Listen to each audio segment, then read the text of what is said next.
hadirkan profil pelajar Pancasila. Belajar, bergerak, berbagi untuk negeri, kita menjalin kolaborasi. Belajar, bergerak, berbagi untuk negeri, demi Assalamualaikum warahmatullahi wabarakatuh. Yang kami hormati Bapak Kepala Sekolah SDN 01 Beringin Agung, dan yang saya hormati pula Bapak Ibu Guru dan staf SDN 01 Beringin Agung.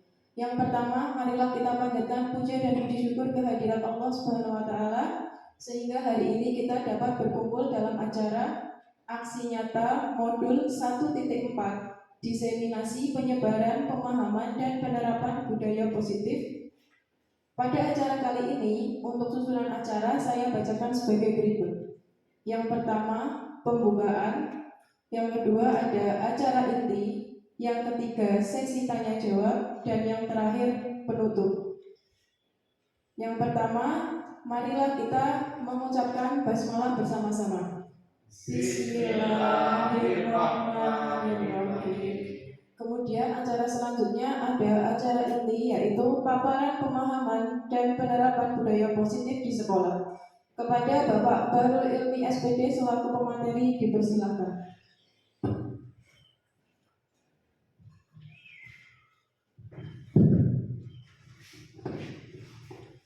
Terima kasih. Assalamualaikum warahmatullahi wabarakatuh. Bismillahirrahmanirrahim.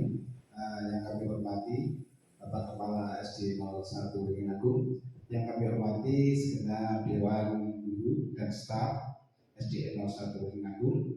Berbahagia sekali kita hari ini bisa berkumpul untuk acara diseminasi penyebaran pemahaman budaya positif di sekolah.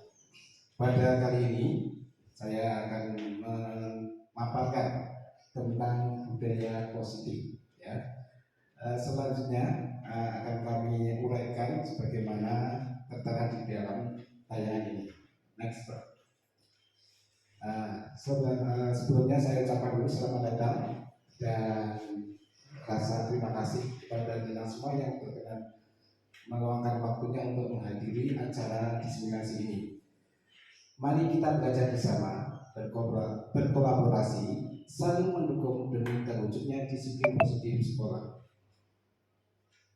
Kemudian pada disiplin budaya positif ini ada beberapa konsep inti yang akan kita bahas, ya.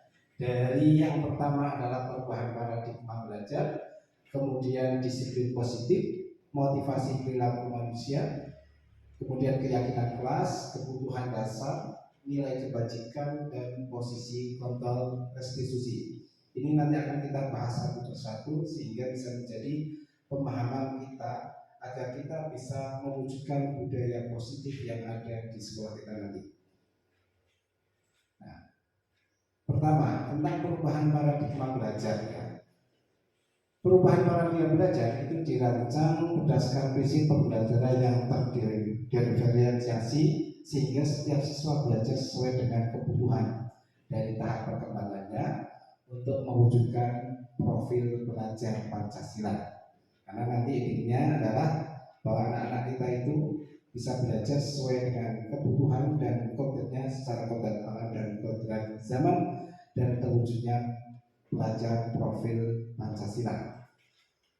Nah, di sini kita bisa melihat bagaimana ada 6 dimensi profil pelajar Pancasila, dari beriman dan bertakwa kepada Tuhan dan berakhlak mulia, kemudian berkebudayaan global, dimensi bergotong royong, kreatif, bernalar kritis, dan mandiri. Itulah dimensi yang diharapkan dapat dimiliki oleh anak didik kita sehingga benar-benar menjadi murid yang berprofil belajar Pancasila. Nah, untuk mewujudkan itu perlu sekali kita menanamkan rasa disiplin. Nah, di sini adalah disiplin positif. Kebanyakan orang akan menghubungkan kata disiplin dengan kata tata tertib, teratur dan kepatuhan kepada peraturan, Kata disiplin juga sering dihubungkan dengan hukuman. Kemudian padahal itu sungguh berbeda antara hukuman dan disiplin. Karena belajar tentang disiplin positif tidak harus dengan memberikan hukuman. Justru itu adalah salah satu alternatif dan bila perlu tidak digunakan sekali. Jadi disiplin ini adalah disiplin yang baik. Tapi kalau disiplin kaitannya dengan hal-hal yang tadi hukuman itu sebenarnya kurang pas. Nah, kemudian disiplin positif ini itu adalah dalam budaya kita makna kata disiplin di mana menjadi sesuatu yang dilakukan seorang kepada orang lain untuk mendapatkan kepatuhan. Jadi kita mengingat orang lain agar patuh, ya. Kalau patuh berarti dia disiplin. Kita cenderung menghubungkan kata disiplin dengan ketidaknyamanan, sehingga kalau kita ayo disiplin dari berpakaian, berangkat, itu karena datanya itu agak dipaksakan sehingga timbul ketidaknyamanan pada anak didik kita. Nah, di dalam disiplin positif,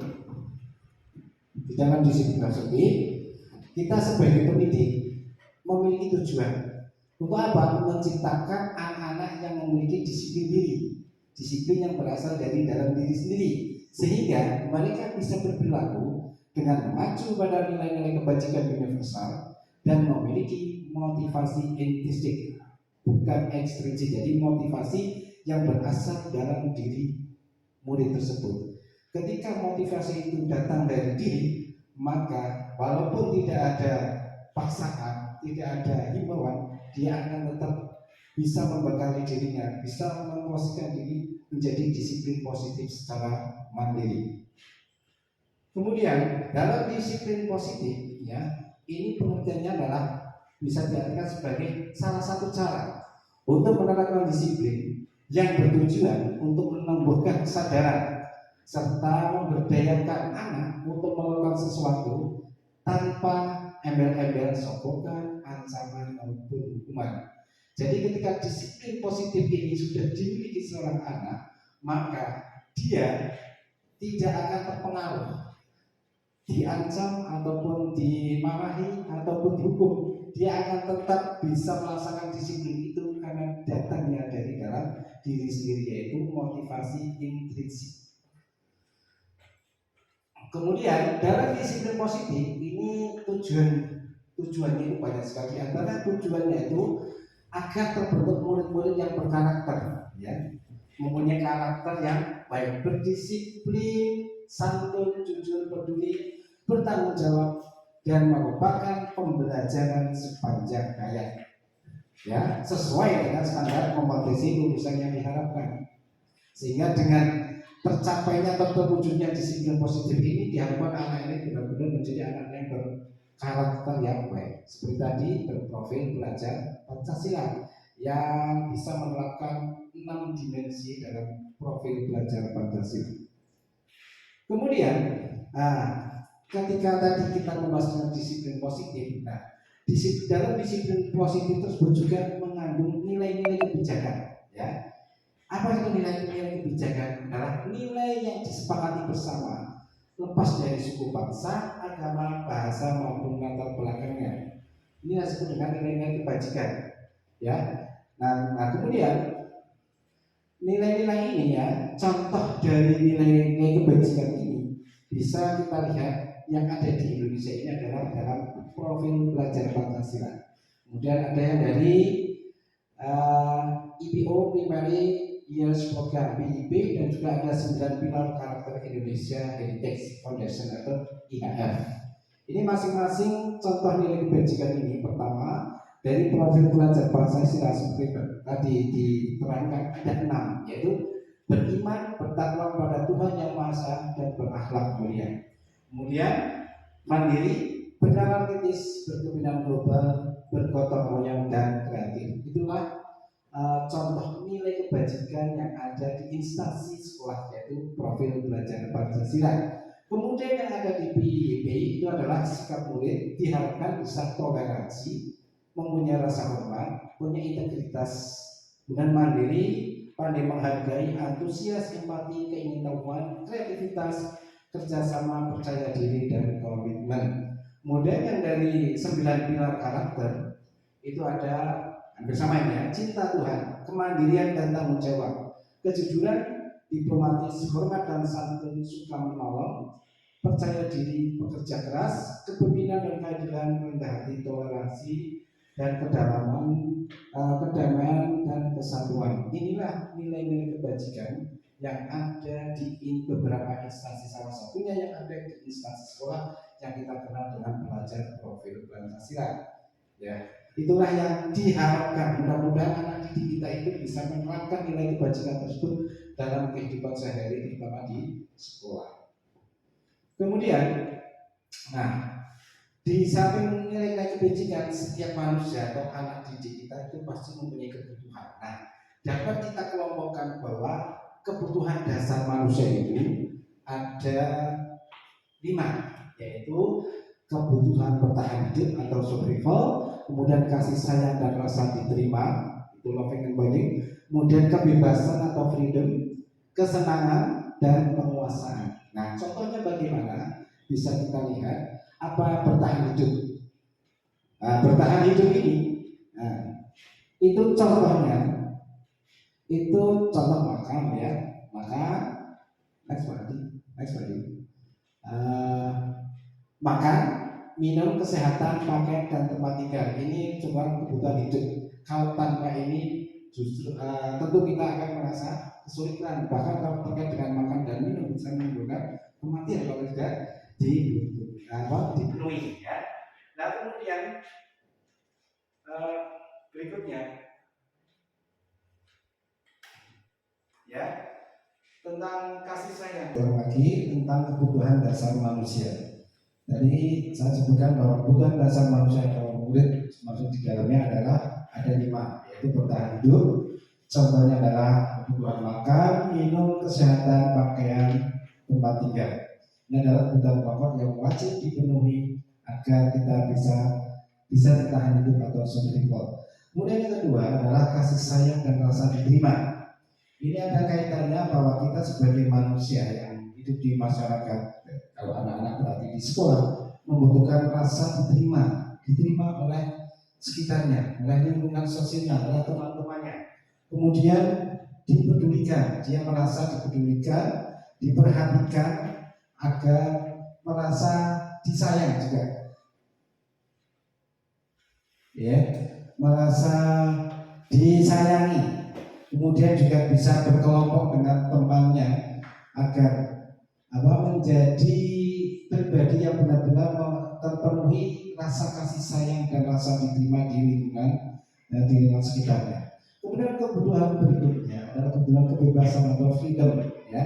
Kebebasan di sini itu bisa menyangkut dari mandiri bisa bebas untuk cara bekerja secara mandiri, kemudian menyelesaikan pekerjaannya atau tugasnya secara mandiri, memiliki pilihan, boleh memilih apa yang dia suka selama tidak mengganggu ya. Kemudian mampu mengendalikan arah dirinya. Jadi setiap anak itu punya rasa kebebasan untuk menentukan apa yang dia inginkan.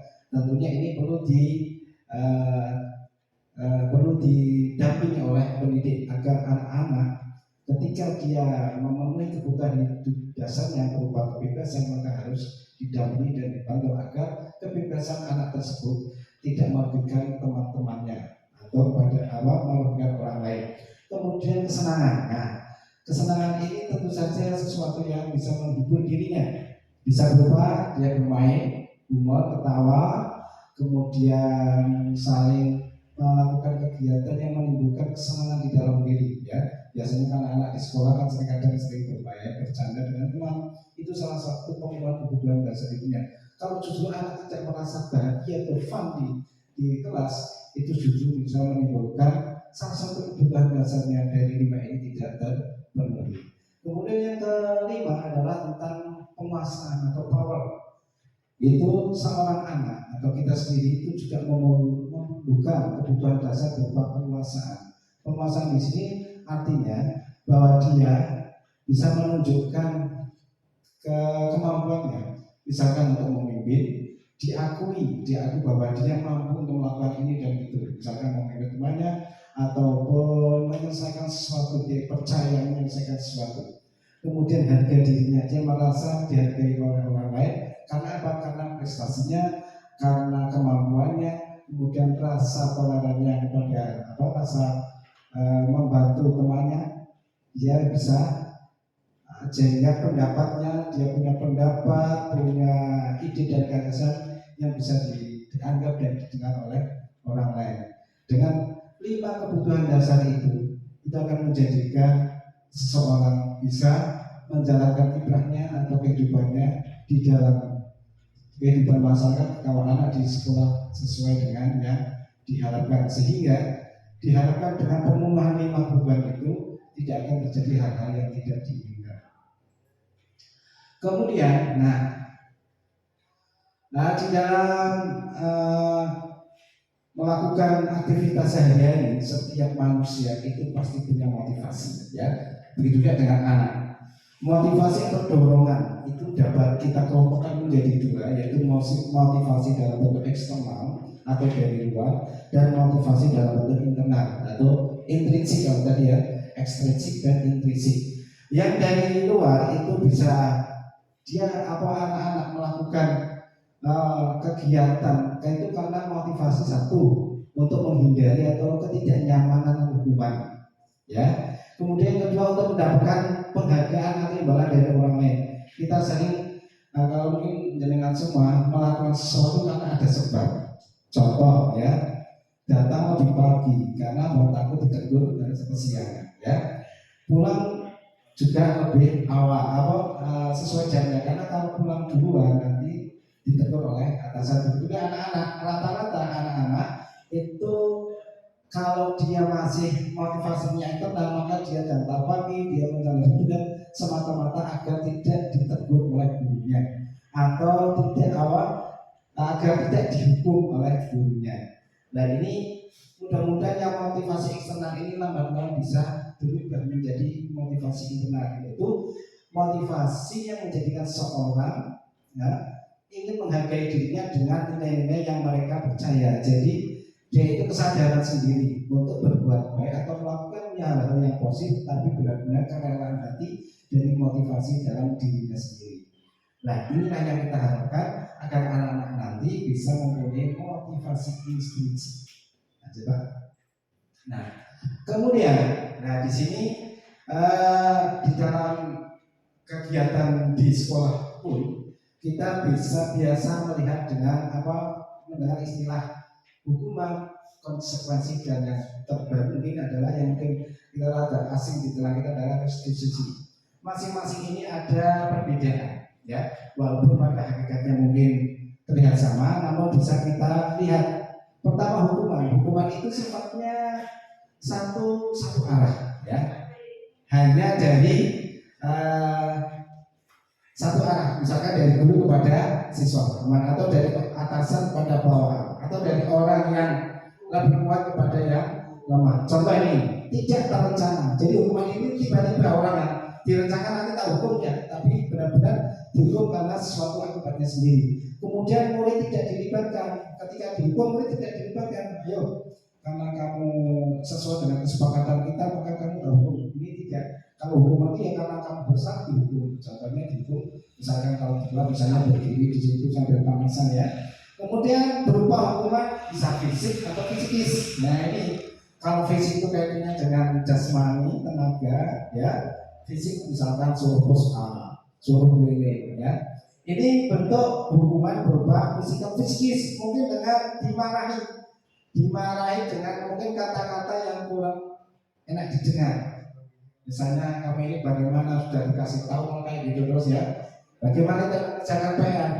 Nah ternyata kalau ini hukuman ini bersifatnya seperti itu kurang bagus. Nah, kemudian bagaimana kalau konsekuensi? Nih kalau konsekuensi lebih ada rasa yang lebih halus lagi. Dalam arti ini dibandingkan dengan hukuman maka konsekuensi lebih bijak. Contoh, ketika di konsekuensi itu ada rencana disepakati soal peraturan. Kalau nanti kamu misalkan ini sesuai dengan kesepakatan, kalau kamu tidak mengerjakan PR biasanya maka sanksinya adalah mengerjakan 2 kali lipat Atau kalau fisik silakan push up ataupun keliling lapangan di halaman seperti itu contohnya. Atau sedikit dikasih peringatan yang agak keras. Ini konsekuensi, tapi anak sudah siap dengan konsekuensi itu karena disepakati bersama. Ibaratnya ada perjanjian gitu ya. Kemudian murid tetap juga tidak nyaman, walaupun sebenarnya tidak nyaman, dia merasa ya kalau berbuat salah ya konsekuensinya harus menerima hukuman yang disepakati, walaupun itu agak kurang nyaman. Ya, tapi dia harus melaksanakan karena konsekuensinya seperti itu, salah ya dihukum tapi dengan perjanjian ya, dengan kesepakatan. Kemudian sikap guru itu selalu memonitor murid, jadi seolah-olah murid itu selalu diawasi terus ya, perilakunya, kata-katanya sehingga diperkenalkan ibarat ini. Jadi kalau salah sedikit langsung di senen ya, langsung di kandai. Ini bentuk dari konsekuensinya. Ini kemudian yang terakhir adalah restitusi. Restitusi pada ganti rugi lah ya. Restitusi ini proses menciptakan kondisi murid untuk memperbaiki kesalahan. Jadi anak-anak itu dilatih untuk memperbaiki dirinya, untuk memperbaiki kesalahannya dengan kesadaran sendiri. Ya. Kemudian proses kolaboratif yang mengajarkan murid untuk mencari solusi sendiri. Jadi di restitusi ini, misalkan gini, oke, kamu contoh yang tadi, kamu tidak mengerjakan tugas harian. Ini kan salah, ya, tidak pas karena melanggar aturan. Bagaimana caranya? Dia ngomong sendiri, ya, ngomong sendiri. Pak, karena saya tidak mengerjakan PR atau tidak mengerjakan PR harian, maka saya bersedia setelah ini saya akan nyapu Pak dari kelas 1 sampai kelas 6. Tapi itu benar-benar berasal dari dalam diri sendiri. Nah, itulah yang disebut dengan restitusi, ya. Dia bertanggung jawab terhadap apa kesalahan yang dia lakukan. Bukan paksaan, bukan Pak Guru yang oke, kamu sekarang bersihkan dari kelas 1 sampai kelas 6, bersihkan toilet, kamar mandi itu bukan seperti itu. Tapi ini benar-benar datang dari anak itu sendiri. Itu yang disebut dengan restitusi. Itu mengajarkan anak untuk bertanggung jawab terhadap kesalahan yang dia kerjakan, namun dia bertanggung jawab untuk memperbaikinya dengan melaksanakan apa yang telah menjadi konsekuensinya itu, ya. Namun sekali lagi ini adalah sesuai dengan kesadaran sendiri, kerelaan, tidak ada paksaan. Next slide.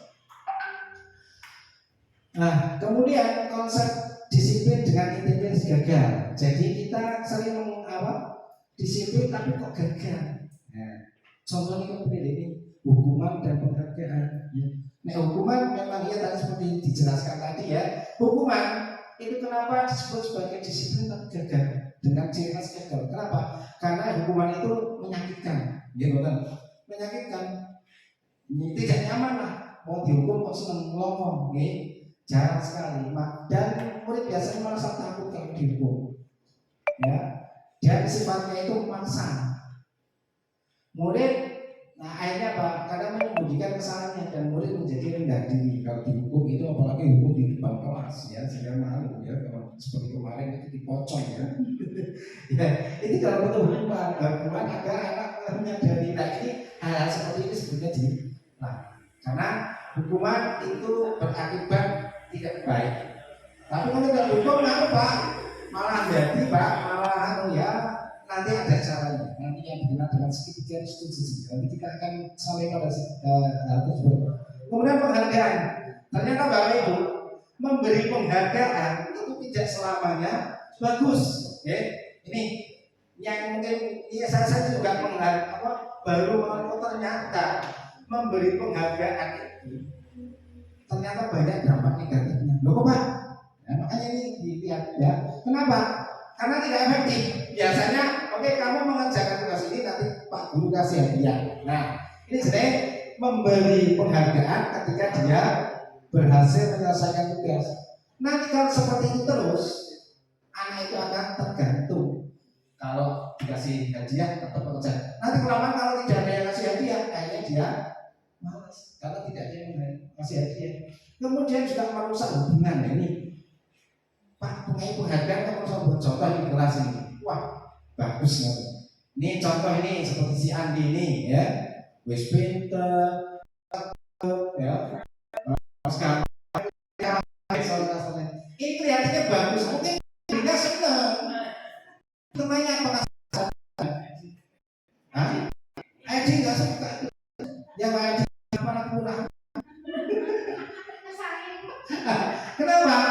Nah berarti Pak Guru pilih kasih dia memuji-muji. Nah saya merasa itu terus kepiye. Nah itulah nanti yang kenapa itu bisa merusak hubungan. Akhirnya apa? Si temannya yang di dekatnya atau yang mungkin persaingannya kayak itu akan timbul rasa tidak suka pada si Pak Andi tadi ya, karena Pak Guru selalu sedikit ambil. Kalau Pak Aksin Pak setuju. Ya, nah inilah ya. Ini maka bisa merusak. Kemudian sifat iri tadi ya, iri karena dikasih penghargaan, saya nilainya api dikasih dan tidak kecil. Nah terus, saya pintar kayak itu ya, terus saya kemampuan akademiknya kurang terus bagaimana? Kan tidak ada harapan ya. Akhirnya apa? Ya sudah, cuma Pak Guru lagi-lagi kasih sama yang pintar, lagi-lagi menjelaskan. Terus seperti saya ini terus bagaimana mendapat penghargaan? Nah ini ya perlu kita waspadai ini. Kemudian menurunkan keuangan, mematikan kreativitas. Ini berdasarkan penelitian itu ternyata penghargaan kita mematikan kreativitas. Kenapa Pak? Pak bukankah itu kalau dikasih hadiah lebih hebat, dikasih itu akan memacu kreativitas? Iya kelihatannya, tapi ternyata yang berawal dari karena imbalan dan berawal dari dalam diri sendiri ternyata lebih kuat, hasilnya lebih maksimal yang berasal dari diri, bukan karena faktor X atau faktor eksternal. Ya, nah ini bisa menurunkan kreativitas dan juga kualitas. Gara-gara diiming-imingi penghargaan dan sebagainya, itu kualitasnya menjadi turun. Karena apa? Ketika sudah tidak ada yang menghargai, ya sudah hanya ala kadar. Nah ini patut diwaspadai juga bersama. Kemudian merampaskan hak, kemudian menghargai dirinya. Nah ini penghargaan dan hukuman adalah hal yang sama. Kalau dilihat dari sini, antara hukuman dan penghargaan ternyata hampir sama akibatnya bila tidak hati-hati, ya. Jadi perlu, makanya ini disampaikan sini agar kita dengan kita semua sebagai seorang guru itu bisa hati-hati dalam bersikap, terutama dalam memperlakukan anak. Nah ini yang tadi konservasi dan restitusi. Di sini konsep ini dengan integritas sukses. Nah ini dianggap punya sukses. Kenapa Pak sukses? Konsekuensi umatnya jangka pendek itu akibatnya itu bisa langsung ya, tapi dengan kesepakatan bersama sehingga bisa dirasakan. Kalau salah dia langsung memperbaiki dengan kesepakatan bersama tadi. Kemudian ini perlu monitoring berlanjutan, jadi tetap harus dipantau agar apa? Agar bisa konsisten, konsekuensi itu bisa berjalan terus. Kemudian stimulus respon, ada yang menjadikan respon itu menjadi lebih baik ketika ada permasalahan yang lebih, itu responnya positif, dalam arti tidak langsung respon yang negatif, jadi ada dari. Nah di sini murid akan menghormati peraturan karena tadi sepakati bersama, maka dia tidak akan macam-macam dengan peraturan yang disepakati. Ini adalah karena dia melakukan sebagai konsekuensi. Nah terakhir, kehilangan waktu merenungi kesalahan. Jadi kesalahan yang sudah dia lakukan agar apa tidak diulangi, gitu ya. Kemudian kalau restitusi, murid bertanggung jawab untuk perilakunya. Dia bertanggung jawab atas semua yang dia perbuat. Fokus demikian, yang diutamakan adalah cara menyelesaikannya, bukan kenapa salah, kenapa kayak gitu, tapi fokus penyelesaiannya. Murid menghormati dirinya dan orang lain. Nah, daripada dirinya memegang komitmen, murid bersemangat memperbaiki kesalahan. Nah, setelah tahu bahwa dirinya itu kurang baik atau membuat kesalahan dan kemudian dia bertekad untuk memperbaiki itu, maka itu akan menjadi semangat bagi dirinya untuk memperbaiki. Lanjut Pak. Untuk berikutnya, kemudian, nah di sini seorang guru mempunyai kontrol apa? Dia kan posisi kontrol yang sangat berperan ini. Perlu seorang guru ini harus menguasai lima-limanya ini, ya. Apalagi guru yang masih muda-muda ini, ya seperti Mbak Anies, ya, Pak Edi, Bu Lisa, kalau Mbak Asih nggak usah lah. Pak Asih juga ini ada Asih ya, P3 baru, ini Bu Rahmi sebagai senior juga harus memiliki ini ya.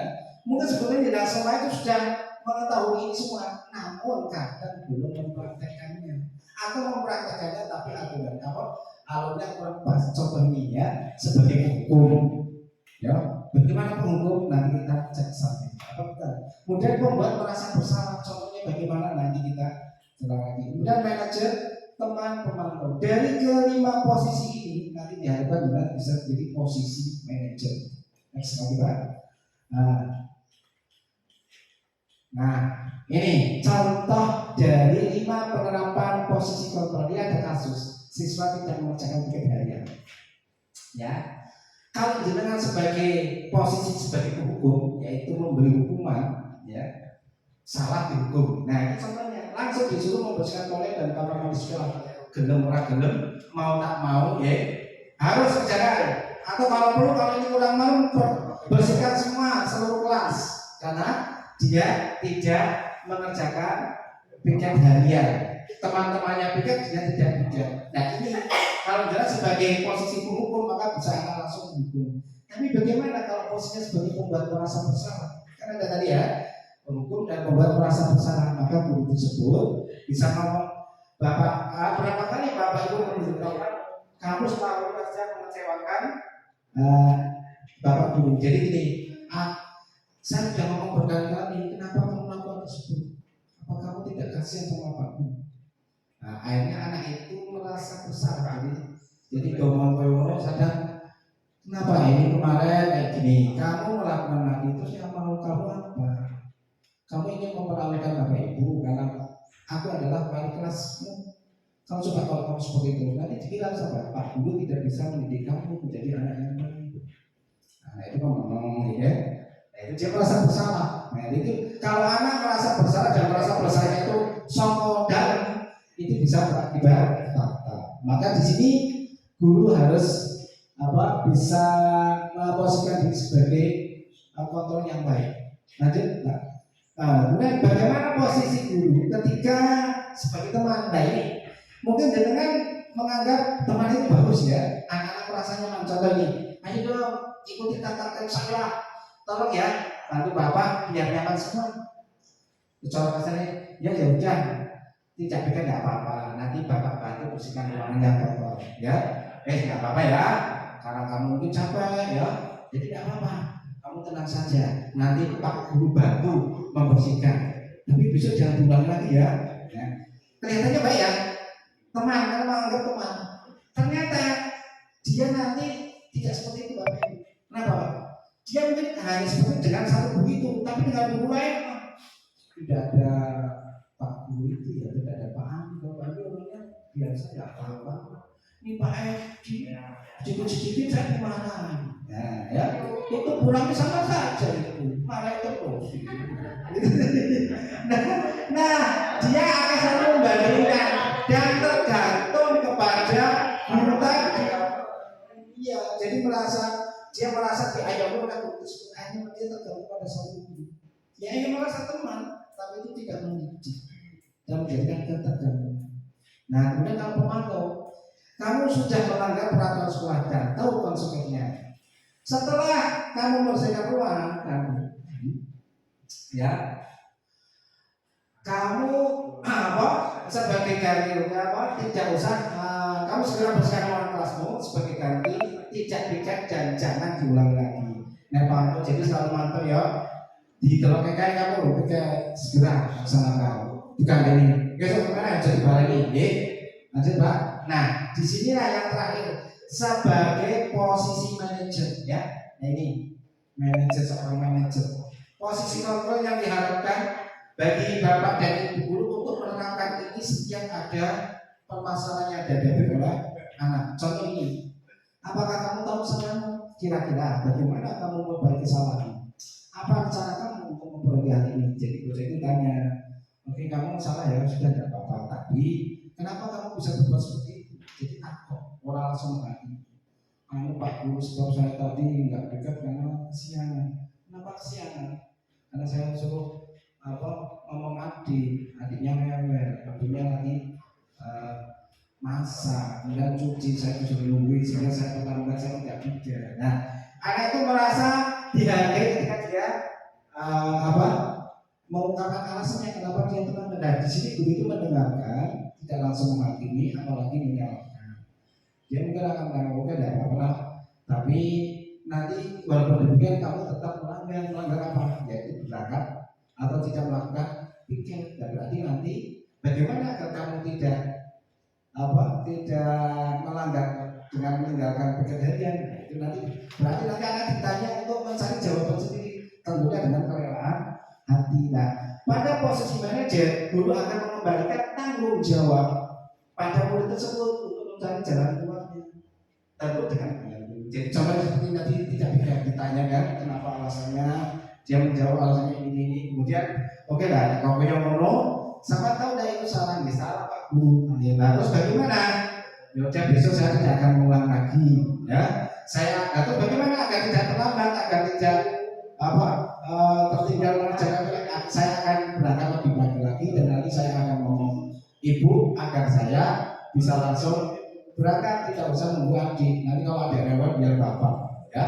Jadi berarti ada solusi, dia mengambil solusi ini. Ya, lanjut kan. Kemudian berikutnya adalah keyakinan kelas. Nah, mengapa keyakinan kelas? Mengapa bukan peraturan kelas? Apa yang disebut dengan keyakinan kelas? Kalau dulu keyakinan kelas itu adalah kesepakatan aturan yang dibuat berdasarkan kesepakatan kelas. Contoh, di kelas ini aturannya apa? 1, tidak boleh membuang sampah di sembarangan. 2, tidak boleh saling membuli. Nah, itu kayaknya ya. Itu masih dalam bentuk kalimat negatif, ada kata tidak-tidaknya. Nah, nanti kita akan menjelaskan bagaimana keyakinan kelas, keyakinan kelas yang terbaik. Nah, ini keyakinan kelas itu adalah di sini guru berperan dalam mewujudkan terbentuknya keyakinan kelas atau sekolah dengan adanya kesepakatan antara guru dan murid. Jadi bahwa keyakinan kelas itu dihasilkan antara kesepakatan guru dan murid yang usul kemudian disepakati bersama. Nah, keyakinan kelas atau sekolah itu merupakan pernyataan universal atau pernyataan yang umum yang diakui kebenarannya, ya, yang dipahami dan diterapkan dalam lingkungan sekolah. Lanjut Pak. Nah, disinilah contohnya kira-kira dari atau membangun keyakinan kelas. Bagaimana membangun keyakinan kelas? Pertama, keyakinan kelas itu bersifat abstrak, peraturan yang bersifat abstrak, ya. Kemudian keyakinan kelas berupa pernyataan universal seperti tadi kebersihan, keselamatan, kerukunan. Itu termasuk kan bentuknya abstrak tuh. Kerukunan apa bentuknya bisa dilihat kerukunan kayak apa? Nah, nggak bisa ya? Nggak bisa, itu abstrak. Kemudian pernyataan keyakinan kelas dalam bentuk kalimat positif. Nah, di sini contohnya, tidak boleh membuang sampah di kelas. Maka kalimat positifnya bagaimana? Berarti tidaknya dibuang, buanglah sampah pada tempatnya. Tidak boleh membuli teman. Berarti kalimat positifnya bagaimana? Boleh membuli teman. Apa? Ya bersikap baik pada teman. Jadi yang kalimat tidak itu dihilangkan. Itu sebenarnya kalimat bentuknya kalimat positif, ya. Itu keyakinan kelas. Kemudian keyakinan kelas sebenarnya tidak terlalu banyak merasa kakek. Sebab apa? Ngeri-ngerinya ya, malah telah dikasih cukup berapa 5 atau berapa 10 maksimal, ya. Yang penting anak paham semua, anak tahu dan hafal, ya. Dan semua bisa diterapkan. Nah, bukan semua warga kelas hendaknya ikut berkontribusi dalam pembuatan keyakinan kelas dan bersedia meninjau kembali keyakinan kelas dari waktu ke waktu. Jadi misalkan di kelas ini kita membuat keyakinan kelas atau kesepakatan kelas ada 5. Contoh ya, 1, buanglah sampah pada tempatnya. 2, berperilaku sopan satu pada bapak ibu. 3, bisa seperti itu ya. Tapi ini usul teman-teman. Misalkan yang saya omongkan itu kesepakatan sudah diusulkan dan disepakati sekelas. Kemudian menjaga kebersihan bersama. 3, peduli pada teman. Dan terakhir, ya, selalu bekerja sama dalam kebaikan seperti, ya. Next Pak. Kemudian berikutnya, selanjutnya adalah tentang segitiga institusi atau segitiga sebagai di sini suatu proses dialog yang dijalankan oleh guru yang menghasilkan murid yang mandiri dan bertanggung jawab. Apa yang segitiga institusi adalah penyelesaian yang disampaikan oleh guru kepada murid ketika dihadapkan sebuah masalah. Ketika sebuah masalah itu ada solusinya. Di sini ada tahapnya ya. Ada tahap pertama menstabilkan identitas, itu nomor 1. Kedua validasi tindakan masalah, dan terakhir menanyakan keyakinan. Jadi adalah suatu proses dijalankan guru untuk menghasilkan murid agar murid itu bisa mandiri dan bertanggung jawab. Ya, betul Pak? Belakangnya. Nah, di sini Pak, ya, itu tujuannya ini. Langkahnya ada 3 tadi ya, menstabilkan identitas, identitas, nanti ada contohnya ya. Kemudian validasi tindakan yang salah dan menanyakan keyakinan. Tujuannya tadi menghasilkan siswa yang bertanggung jawab dan mandiri. Next Pak.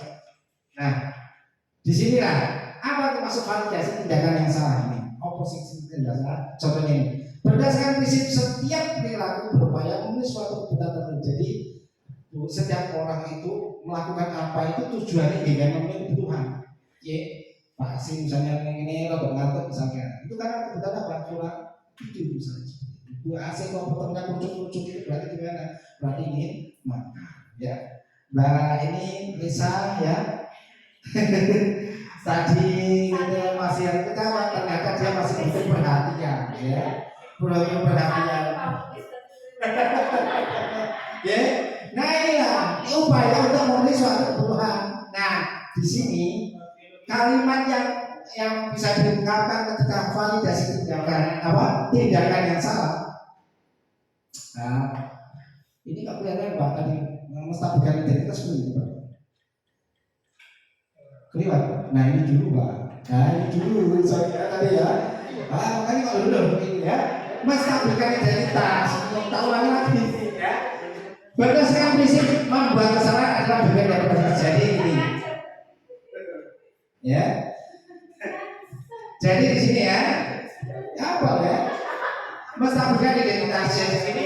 Setiap anak itu pasti berbuat salah. Nah, salah itu berbuat salah itu bagian dari proses pembelajaran.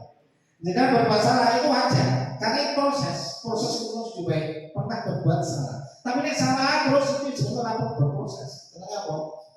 Tidak mengakui proses. Di sini proses kesalahan adalah bagian dari proses pembelajaran. Nah, kalau kami bisa berubah, oke lah berbuat salah itu wajar, ya. Jadi demi. Kemudian tidak ada manusia yang sempurna, ya. Semua pernah berbuat salah. Itu kalimat kandung stabilkan identitas agar orang yang berbuat salah itu tidak langsung terhakimi. Ya, di sini ibu bapak juga pernah melakukan kesalahan. Jadi Pak Pur juga pernah melakukan kesalahan. Jadi bukan hanya kamu, ya. Terus ibu bapak tidak mau mencari siapa yang salah, namun di sini yang dicari adalah solusi dari permasalahan ini. Dan contoh terakhir adalah kamu berhak merasa begitu, kamu boleh. Kenapa saya memaklumi kamu berbuat seperti itu? Ya, karena kamu punya alasan. Ya, oke langsung Pak tadi validasi tindakan yang salah Pak. Oke Pak, langsung Pak ini sudah hampir bagus ya. Di sini menanyakan, ini lewat lagi. Tadi belum yang validasi tindakan yang salah Pak. Oke, ya. Apa Pak? Ya. Nah, validasi tindakan yang salah tadi pertama menstabilkan identitas. Jadi dari takoin nawapo, ya. Jadi memaklumi bahwa berbuat salah maklum karena salah itu bagian dari proses. Bagian satu dari proses. Nah yang kedua mencoba validasi tindakan yang salah. Ya. Jadi kenapa kamu berbuat salah ditakoi, divalidasi? Nah, kamu punya alasan apa di situ? Di sini setiap perilaku itu pasti punya kebutuhan, punya tujuan itu diantaranya memenuhi kebutuhan tadi. Kemudian ada berapa tadi? Bapak Ibu, berapa ya? Tadi kemudian ada berapa? Ayo, kebutuhan ada 5. Nah, iya, kebutuhan bertahan hidup ya. Tadi apa lagi? Nah, disayang dan diterima. Terus apa lagi? Biologis Pak. Ya. Kesenangan, kesenangan terus kebebasan freedom ya. Ya itu tadi ya. The power ya, power kekuasaan. Nah ini, nah di sini. Padahal kamu bisa melakukan yang lebih dari itu. Ya, jadi kamu berbuat salah. Misalkan ini, salah anak itu memarahi kalau konsolnya. Terus dilaporkan. Biasanya membuli terus kenapa? Terus dakwain, iya Pak, memang saya marah Pak. Mau saya dibentak. Oh, itu ya. kamu tidak melakukan, terus saya bentak lagi, sudah Pak saya bentak. Nah guru ini ngomong, oh ya tidak apa-apa, itu untung kamu cuma bentak, coba kalau kamu sambil mukul. Jadi dilontrong tapi ibaratnya ditahan. Untung jadi memaklumi validasi tindakan salah itu divalid, ternyata kesan baru sebatas itu. Tidak yang lebih parah lagi. Kamu pasti punya alasan mengapa kamu melakukan itu. Jadi pasti mati-mati kamu misalnya kok bocah dibully, misalnya apa ikut mukul ulang ya, atau ngenek balik, itu pasti punya alasan kenapa ditanya. Nah dia marahin di sini Pak, misalnya seperti itu ya. Nah di sini kamu patut bangga pada diri sendiri karena kamu telah melindungi sesuatu yang penting buatmu. Untung kamu hanya melakukan tindakan kamu. Coba kalau kamu sampai berbuat yang lebih dari itu, tentu akibatnya akan lebih fatal. Untung kamu bisa menahan diri. Nah seperti itu. Next Pak. Nah kemudian menanyakan keyakinan. Nah berdasarkan prinsip teori kontrol bahwa kita pada dasarnya termotivasi secara intrinsik. Nah di sini nanti tanya apa yang kita percaya sebagai kelas atau keluarga, apa nilai-nilai umum yang kita telah sepakati, apa bayangan kita tentang kelas yang ideal. Kamu menjadi orang yang seperti apa, misalkan tadi berbuat salah, terus bertanya, oke kamu tadi tidak melakukan piket ya, terus seharusnya bagaimana kamu? Itu apakah melanggar keyakinan kelas? Ya melanggar Pak. Keyakinan apa? Berarti tidak patuh aturan tata tertib. Nah terus bagaimana? Saya akan memperbaiki Pak. Nah itu nanti saya mau sisi di sini. Dia mengubah sendiri dengan kemauan sendiri. Ya. Nah di sini penting untuk menanyakan ke anak kehidupan seperti apa nanti yang mereka inginkan. Jadi di sini nanti anak tanya, sebenarnya kue ini besok soal kasarnya ya, itu ingin jadi apa? Apakah kamu ingin jadi orang yang sukses? Tentu mereka kan ditanya itu, dia Pak saya ingin menjadi orang yang sukses. Nah, kita menanyakan itu tujuannya agar anak itu mempunyai keyakinan keras, kemudian dia bertanggung jawab atas apa yang dia perbuat dengan kesadaran sendiri. Inilah segitiga restitusi yang dari melalui 3 tahapan. Pertama-tama stabilkan identitas, kemudian validasi tindakan yang salah, dan terakhir adalah menanyakan keyakinan. Itulah 3 urutan yang harus yang bisa dipraktekkan oleh guru. Di sini ada kasusnya, silakan dilanjut lagi, ada videonya, contoh. Nah ini silakan dilihat Bapak Ibu ya, sesuai. Nak Nada, kamu tahu nggak kenapa dipanggil ke sini? Tidak tahu Pak, emangnya kenapa ya saya kok dipanggil ke sini? Perasaan saya tidak berbuat salah. Begini Nak Nada, Pak Guru kan dapat laporan dari teman-teman, katanya kamu beberapa minggu ini tidak mau diajak ikut piket bersama. Apakah benar? Maaf Pak, benar. Menurut kamu itu tindakan pas tidak atau salah tidak? Saya mengakui itu salah Pak. Tapi saya yakin Pak Guru atau kamu berbuat demikian pasti punya alasan, betul nggak? Iya Pak. Kira-kira apa yang menyebabkan kamu berbuat demikian? Beberapa minggu ini saya merasa benar-benar lelah Pak karena mengerjakan pekerjaan rumah yang begitu banyak, dari mencuci baju dan mencuci piring, menyapu, mengepel, dan lain-lain. Karena beberapa minggu ini ibu saya kurang sehat Pak. Ya kasihan ya. Oh begitu. Jadi kenapa kamu begitu? Kamu berbuat demikian. Oke. Andaikan Pak Guru berada di posisi kamu mungkin juga akan berbuat demikian. Terus ketika itu apa yang kamu lakukan ketika teman kamu menegur? Saya diam saja Pak, karena kalau saya berbicara percuma mereka tidak akan memaklumi. Untuk kamu hanya diam saja ya? Oh, jadi tidak marah, apalagi bertengkar, kemudian mengajak berkelahi, itu enggak ya? Wah, saya hargai itu, padahal kamu bisa berbuat lebih dari itu ketika tidak ke teman-teman kamu ya. Namun demikian, kamu menyadari tidak bahwa tindakan kamu tidak ikut piket bersama itu sesuai tidak dengan keyakinan atau kesepakatan yang kita buat? Kira-kira kesepakatan atau keyakinan kelas apa yang telah dibuat? Ketaatan dan tanggung jawab Pak.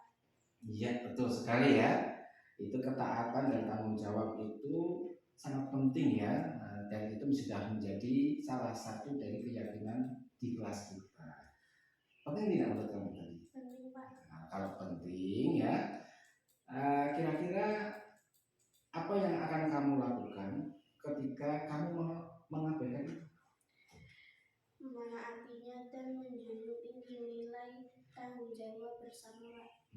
Betul sekali ya, menaatinya ya dan menjunjung tinggi. Kemudian apakah kamu bersedia memperbaiki kesalahan? Bersedia, Pak.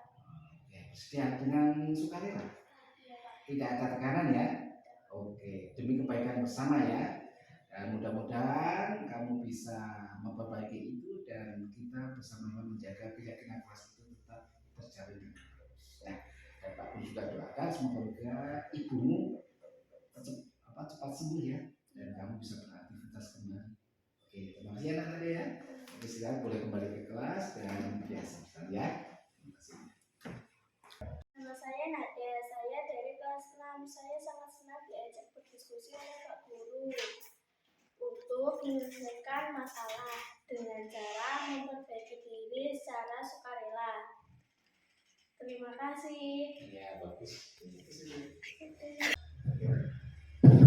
Oke, tadi tayangan tentang contoh penerapan segitiga restitusi dari penstabilan identitas, validasi tindakan yang salah, hingga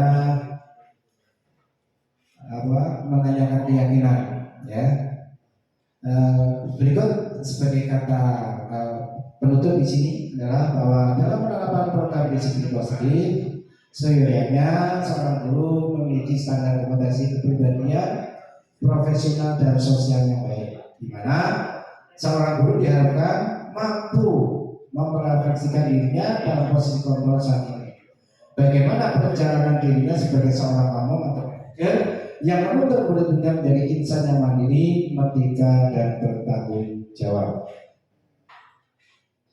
Terima kasih atas tadi menyaksikan paparan kami. Mudah-mudahan bisa menjadi inspirasi buat kita semua dan bisa menjadi motivasi bagi kita untuk berbenah. Jadi merubah paradigma menjadi guru benar-benar yang disenangi, benar-benar yang bisa menjalankan profesinya sebagai guru yang kita seperti yang semboyan yang biasa kita dengarkan di Hajar Dewanto ya, tuturi dari Engarso Songkowodo, Ing Madya Manungkaso dan tuturi Handayani. Mudah-mudahan itu bisa kita terapkan agar anak didik kita benar-benar sekolah itu merasa senang, nyaman dan menikmati pendidikan di sekolah kita tercinta. Sekian dari kami, mohon maaf atas kekurangan. Wassalamualaikum warahmatullahi wabarakatuh.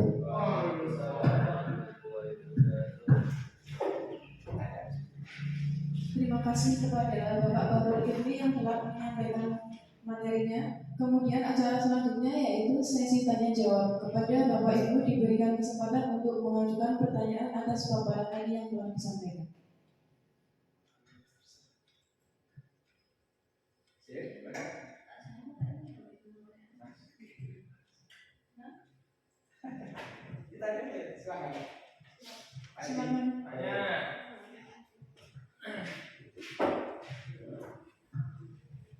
Ini berdiri apa gitu Pak? Diri aja. Saya akan kerjain.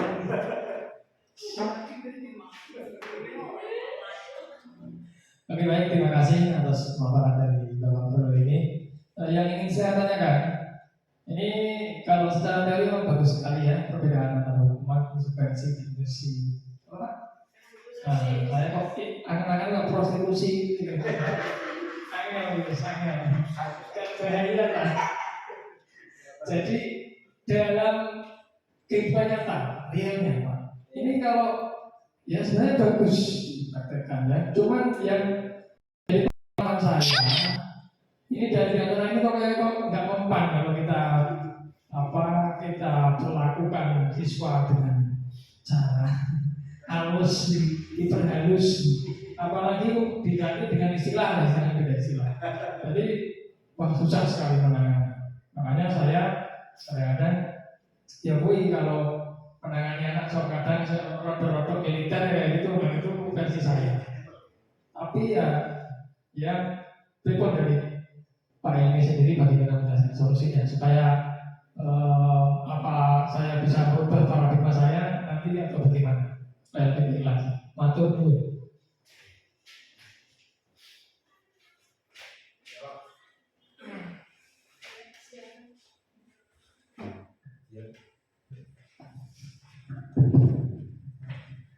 Terima kasih Pak Edi atas pertanyaannya yang sangat realistis ya, dan saya yakin ini mungkin biasa terjadi di lapangan ya. Itu saya yakin pengakuan yang sangat jujur. Nah, Pak, ini memang kelihatannya teori bagus kalau diterapkan, tapi faktanya tidak semudah itu. Betul apa yang katakan karena memang faktanya tidak semudah itu. Namun kita kembali lagi pada satu Pak, kita harus berani mencoba merubah mindset ya Pak ya. Nama ya Pak ya.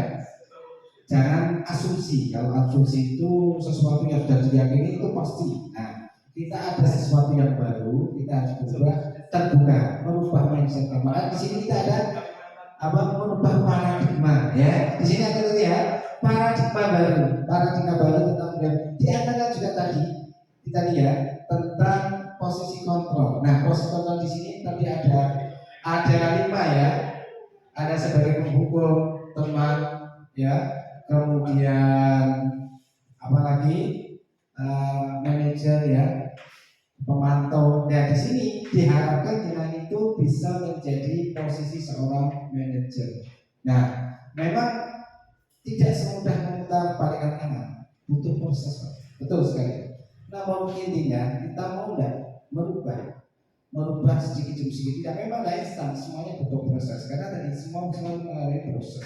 Nah, proses ini bisa berjalan asalkan ada satu keterbukaan dan kemauan dari dua belah pihak.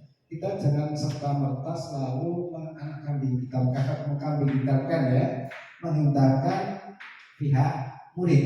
Siapa tahu justru itu yang berasal dari kita. Iya Pak, ini memang teorinya seperti itu Pak. Ya makanya kita sebagai guru itu coba untuk memposisikan sebagai awam ya, saya bisa menuntun sesuai dengan profil dengan paradigma yang dikembangkan oleh Ki Hajar Dewantara ya tentang pendidikan nasional di Indonesia. Paling tidak di sini ada menuntun di sini Pak. Ada kita diibaratkan sebagai seorang petani atau tukang kebun. Kenapa? Di dalam kita menuntun ibaratnya anak itu sebagai tanaman padi atau tanaman jagung. Kita tidak bisa menanam padi akan tumbuh jagung atau jagung kemudian tumbuh padi. Tidak. Kita itu ibarat seorang petani. Katakanlah tanaman jagung itu akan tumbuh dengan bisa bila satu tanahnya kita mengolah tanahnya, dirabuk kemudian kena sinar matahari, kemudian ada pengairan, ada airnya ya. Nah itu kita itu sebagai tukang kebunnya, kita itu satu tadi ngasih air, memperhatikan tumbuh kembangnya. Disitulah posisi kita sebagai seorang guru, sehingga anak itu akan tumbuh dan tidak baiknya itu sebetulnya juga tergantung bagaimana perlakuan seorang guru kepada anak didik kita. Walaupun tadi ada faktor eksternal di rumah atau namun di sekolah juga seperti itu.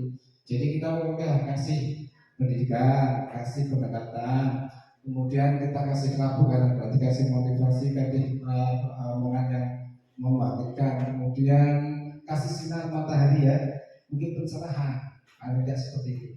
Jadi intinya kita merubah step by step Pak. Kita mencoba untuk merubah yang biasa kita lakukan dengan posisi hukum, kita mencoba bergeser menjadi posisi seorang manajer dan memberikan kita mencoba untuk kenapa anak itu beralasan seperti itu, kenapa dia berbuat seperti itu ya, karena tadi kita validasi, kita mencoba untuk mencari alasannya kenapa dia berbuat seperti itu Pak ya. Oke, terima kasih ya. Oke, mudah-mudahan ke depan lebih baik Pak. Tapi saya suka dengan pertanyaan Pak Edi ini karena itulah yang memang realistis terjadi di lapangan. Dan saya mencoba menjawab ya berdasarkan teori, berdasarkan materi yang sudah saya dapatkan. Sekian, mohon maaf atas segala kekurangan. Sekian itu cukup aja ya Pak. Barangkali ada bapak atau ibu yang mau mengajukan pertanyaan lagi? Sudah? Kalau sudah, berarti acara pada hari ini kita tutup dengan bacaan hamdalah.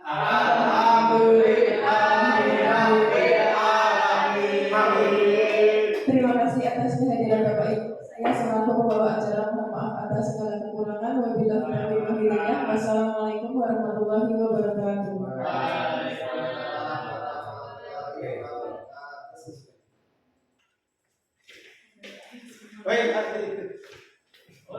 Terima kasih.